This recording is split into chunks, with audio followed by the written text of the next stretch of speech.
With that, we'll park that game and move on to the last game of the weekend, which was Scotland Italy. Scotland 33, Italy 20. Flattering scoreline for Italy. Very flattering scoreline. Almost more flattering even than Ireland's scoreline. Possibly, yeah. Well, probably, yeah. In fact, it definitely was. But the story of the game was really like, I'm going to draw on the fact that the first points, because we said this in our preview, if anyone watched that if Italy were to be getting a bit of early pressure and then kick three, I'd be very disappointed in Cross. And that's exactly what happened, and I'm very disappointed in Cross. But it also, like, it tends not to be reflected on. It had a tangible impact because they ended up getting 3 tries, albeit some speculative calls in the middle of all that probably led to a bit of momentum being gifted to them. But if they had not bothered with that 3-pointer and maybe kept with the pressure, maybe got the first 7-pointer of the game, even if Scotland went on to do what they did and show their class and score a load of pretty tries, which they did. I think it was 5 tries overall. Hat-trick for my boy Blair Kinghorn on the wing. Yeah, grabbing some meat. I love it. Looking good. Love it. Looking really good. Linking well with Stewie Hogg. Stewie Hogg throwing crazy out passes out of contact that putting him into space. Him grabbing his own try as well. Just Finn being able to pull the strings. They were really making mugs of Italy in defensive shape. Even if Scotland had done that. Even if they'd done that, and then the way it played out at the end, managing to get a bit of momentum and grabbing those 3 tries, that would have been 4, and that would have been a bonus point. Yeah. And that's what we were saying they have to be going for. They have to be thinking tries all the way, especially against a team like Scotland who are liable to leak some tries as well as score loads. Yeah, you're more likely to get some points on the board by scoring those tries. So why kick 3 at all? I would say, before we go on to talk about glorious Scotland, you mentioned the referee in there, Luke Pearce. That was huge. We don't usually give out about referees, but that was mad. That was a case of just sort of buttressing the score. It started that way, and it sort of got out of hand pretty quickly. But like Italy were on the attack, and he gave Scotland a yellow card for what was perfectly legal play for me. It was I think against Jamie Ritchie. He was just in over the ball, causing trouble. You know, you had to go at it. He was in by himself. First man had to go at it. The lad on the ground pushed it to the ground.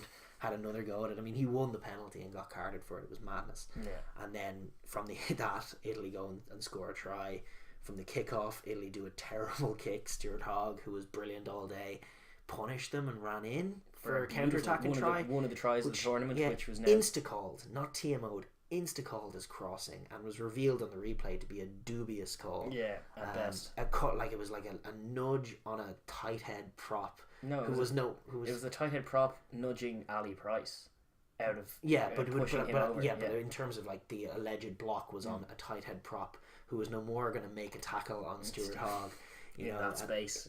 Indeed. Yeah. And it was like it was 7 points chalked off the board. Instead, Italy down the field, from which penalty. All of a sudden, they're down on the Scots line. They have another try, and then the last try was just that was just a try. That was the one try that was just a try, but it came probably of all of that momentum generated and a touch of the Scots feeling victimised all of a sudden and going, which is unfortunate for them. They'll be studying that, and rightly, as far as things that they should be correcting, because they shouldn't have been as brittle in that ending exchange. But at the same time, it's not on for a ref to be that influential in terms of just guiding. If points difference end up mattering for Scotland in any capacity, kind of you got to go back to that game and think, dude, you can't ref like that. I don't care if a team is winning another team. It's not your place to, I mean, did you have money on Italy beating the spread? I don't know, but they didn't anyway, and for all of that, it was only 3 tries, so they were just pure consolation scores, which is where they were born of. But I'm making the argument that from an Italy point of view, don't be going for 3-pointers against anyone in any circumstance. You want 4 tries on the board against anyone that needs to be a goal. I agree with that. I think that there's a dilemma with what O'Shea's doing with Italy. There's certainly an improvement in terms of personnel generally. They made some curious decisions, moving Campagnaro to the wing to accommodate Costello, who had a pretty poor game. He did. Pretty poor game in the centre. I just like they have. I feel like they're better players. Like, as much as they have your Campagnaros, and Esposito's a pretty useful player and on his day. Padovani on his day again can be a useful player, but I still feel like their best players are still in their pack. Yeah. You got a back row with Parise and Negri. You've got potential to come back, and Zani perhaps to come back as well. You've got a lot of potentially very good players. I think that they need to incorporate a kicking game.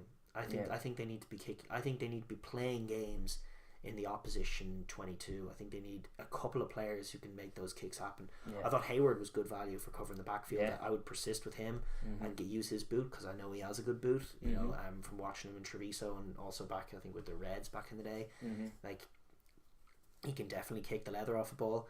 It seems like Carlo Canna's fallen out of favour. I'm not. Seems like, so, yeah, because McKinley was there on the bench, and he actually had we're obviously huge fans of McKinley, former Leinster man. Yeah. Excellent to see him doing so well and getting capped for Italy.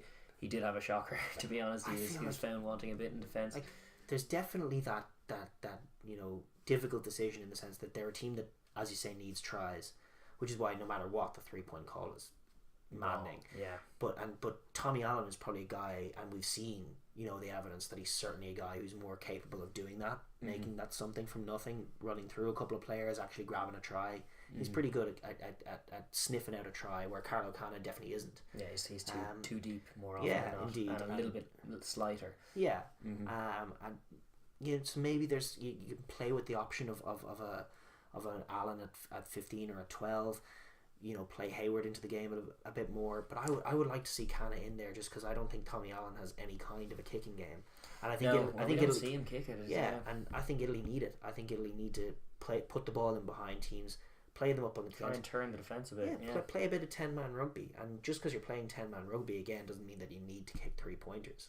There's not too many examples of it, but I like the idea of 10-man teams who are ruthlessly looking for tries. Yeah. Every time they get a penalty, it's just down in the corner. They're just pure territory. Yeah. We just play down here. We play down here. What? I'm not kicking 3. Then we have to go all the way back there. I'm going to the corner. The only acceptable reason to leave here is with 7 points. Yes. And I fully agree with that. I just think it's a better way to put pressure on teams. Yeah. And it also... I also think it's a better outlook when you're accepting the idea of we are the inferior team in this matchup. We are the underdogs, which is where Italy perpetually are in this tournament. I do not think 3-pointers do underdogs any good whatsoever. Especially early in the game. Especially when it's that level of separation between those sides. If you're talking like your Trevisos, well, not even Treviso anymore, to be honest. If you're talking about Southern Kings coming to the RDS, they should never be kicking 3. Ever. Because it's like all that's going to happen is that 3 points is going to lead to 4 tries in response by the superior team once they grow into the game. Yeah. You want to be making the most of your chances when you have them in the first half. The chance of catching them cold is like, do not get three pointers to get the scoreboard rolling is a perfectly acceptable standard option when you're talking about like Ireland versus New Zealand or England versus South Africa or one of these games that are tightly contested games between 2 world-class teams. Yes, you want to convert your pressure into points. You want to slowly grow into the game. But if you're accepting the premise that we are the lesser team and we need to be grabbing these tries, because we need those points on the board. Because in the context of a pool table, which is the same at club level and now at international level, 4 points go or 4 tries lead to an extra point. So that's got to be there. It's massive. It's got to be the angle they're going with. Because even if we lose the game, this is all we can get out of it is try and get those 4 tries, and with those 4 tries we're more likely of being in touch of nicking the game or being within 7 to get 2 points. I couldn't agree more. I'd love to see it at the World Cup. I'd love to see a few tier 2 teams going into a match against a tier 1 team thinking, literally the mantra is just 4 tries. Yeah. 4 tries. We want it. We want our 4 tries. Yeah. We do not want to come whenever they come, nothing. and that means that and that's going to be tough psychologically because it's one thing that Fiji are great at, and we've noted before. It's like they can ship 6 tries in a row, but at the same time, in the 71st minute, there's space, there's try. Yeah. And it's like that's the attitude you got to have as the underdog in those kinds of games. Yeah. And that was what was disappointing. And I think this is a good example of it because with all that Luke Pearce stuff that we were highlighting, the ref did play them in a bit at the end. They got momentum going. Scotland did fade as well. The other thing, no question, some of their subs didn't. They also work had as well. 14 men on for the last 10, yeah. and they didn't look that bothered. They looked a little jaded by it. Yeah. Esposito's little tracking run had no one chasing back. Yeah, I felt it like was they were uncontested running. Yeah, and it's like that's too easy a concession. But at the same time, Italy could have, had they been doing that from early on, had that been the attitude, that would have been a game that they could have nicked a point out of or more. Yeah, and that's like, but they were no more deserving of it. As we were saying, it probably did flatter them in the context of just how much they were dominated by a very good Scottish performance for the bulk of that game. They were executing exactly their game plan, exposing Italy's defence, putting Finn in space to make reads. He was making the right ones more often. That crossfield kick to Kinghorn for the first try, I think, that he scored. fantastic, like heads up play. And it was great to see Scotland exercising that level of superiority, just playing a bit of that. Like, we were questioning what it was going to be like to get Laidlaw and Finn Russell back into that setup, how they were going to combine Glasgow and Edinburgh and use all that form. I think it was largely positive. It was all positive in terms of how all that worked. It wasn't too tough a fixture. They did take a while to ease into the game, but there was I loved Gilchrist's performance. I loved seeing McAnally back in there. It was great again. Yeah. The scrum worked well for them as well. Scrum worked well. I mean, no real pressure on it, but Tula's ball presentation excellent for one of the tries. For one of the tries. Yeah. And Stuart Hogg again, like you were talking, linking up with Kinghorn, easing a bit off him. He hasn't looked as good in a while. Yeah. He hasn't looked as free flowing. He was against Italy. Yeah. You know what Jordan Larmour does to Italy. This is true. It's the pinch of salt that has to be added over every review of every Italy game. Yeah. But yes. I was a little disappointed in Italy defensively, not showing anything new. Like after a bit more positivity and some they were fragmented in the centres. Like that option of like that tactic of moving Campagnaro to the wing really didn't work, because as much as he's not the greatest defender, he soaks a lot of tackles, but like they were completely put in his place, exactly, and he was completely misshapen a lot of the time, and they were exposed. And like things like Finn Russell feigning for the Harris try, I believe, which like he shaped a kick, the defensive line reacted, everyone got soaked in, just delayed the pass, put it in to the excellent Strauss, who came on early. You were perplexed that he was. I found it very curious to see him not in the starting squad. I was relieved to see him like head and shoulders above virtually anyone else on the pitch when he came on. It's like, that's my old friend Josh Strauss. Yeah, we are big fans of Josh Strauss here. He's always been a quality operator. Europe's Scott Fardy, pretty much. Our homegrown Scott. Oh, actually, I think he's from South Africa. From South Africa, isn't he? But he's an adopted European. Like Scott Fardy now. He's indeed. Yeah. Although it worked better when Fardy was at the Brumbies. Yeah, because you could just switch on Super Rugby and think, oh yeah, there's the clone. Yeah, indeed. But he had an excellent game. Linked up very well for that try. Really, Italy's shape all over the place though, and Finn was just making a mockery of them at that point. That's like an elite level. Like, and Finn's one of those guys who gets a read on defenses pretty quickly. Yeah. The way to beat Finn is to give him, fake pictures. Give him the shape of a defense that's slight in the backfield, and then drop off and cover it when he puts the dimp in behind. It's all trickery, is how you fool Finn. That's very much how he gets you as well. It always leads to an interesting battle. Yeah. Italy were just not at his level. No, they were. What we suspected before is that Scotland, particularly at home, just a superior rugby team to Italy at the moment, and they are. And that's the thing, is when they get at home, they settle down and play rugby. Yeah. It's when they get away that they can be a little flustered. It's the brittleness that you're talking about. It's just that they. Which was the most worrying thing about those three unrequited tries at the end. It's still a concern.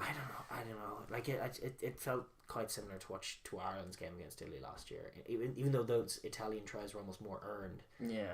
And then there was a fourth that was just stopped by Euros. Yeah. It was just one of those curious things. It was all within 10 minutes. They had a man down. The game was gone. Yeah. It was just played at low intensity with a load of subs on. And I don't know if it was all that altogether that maybe important. Not that consequential, but it will still be worthy of highlighting in the post-match review. It might get them a little bullish anyway. Yeah, for sure. Well, they have us next, which is like it's a serious test. We'll pivot into that soon, but I'm just going to make the note, because that's the last note I see on it, is that Parise, unlike all of last season where he was playing every position badly and looking not like himself, which is a shame to see, he was actually in a pack that had him as the role of a number 8, which was much better for him. Granted, they were completely outplayed and moved around, and their back row didn't get the better of Scotland's back row at all. And it was Strauss who was the head and shoulders the classiest operator in that area. Yeah. But it was good to see Parise being able to slot back in and being able to trust the players around him to just do their jobs. So he just did his. He was probably humbled a bit as well by what he was doing last year. Probably a little, he had to do it, and before the O'Shea era, it was just him and a bunch of spoofers, and he was the guy who had to make every play. Yeah. And now, he was still trying to do that the last couple of years, even though you felt like he's a bit older. His hands aren't the same, his legs aren't the same. He's got more miles on the clock. He does want to carry on to the World Cup, and they probably want him there for the World Cup. Yeah, and I feel like O'Shea's had that conversation with him in the pre-Six Nations talk. He was quite critical of his performances last year, so I feel like he's been humbled a little bit, just a bit like when Joe Schmidt was in Leinster and he humbled Brandon Driscoll. It's just you go into that Italian camp and Sergio is captain Sergio. You don't question him. And O'Shea's like, actually, you're a number 8. Why don't you play in that position and stop frustrating me in the wide channels? Indeed, those intercepts that Stockdale's going to pick off, that kind of crack. So like that was one positive in an otherwise somewhat negative. And he was one of their better players. He's worth keeping for sure. And like I really like the idea of a back row of Pellegrini, Negri, and Parise, because those two young guys get through a lot of work. They really do, and Parise it'll free him up to just make plays off the cuff from number 8, which is a playmaking role in and of itself. He can try and get those hands in there, but he doesn't have to be a first receiver throwing speculative passes instead of the 10. Like that doesn't have to be the way forward for them, and I don't think it will be. But like there are signs of growth in Italy throughout, but Scotland are just way ahead. There's been signs of growth from Scotland for the last near decade. So it's like planted a while ago. This was always going to go this way. And it was the Scotland were good value for it. Some of those tries were excellent. Bigger tests to come for them. Starting with next week. Thanks for watching the Overlap Rugby podcast. If you want to subscribe, there should be a button up here. Don't forget to give us a like and share with your friends. And please leave comments down below. We love the conversation. Thanks.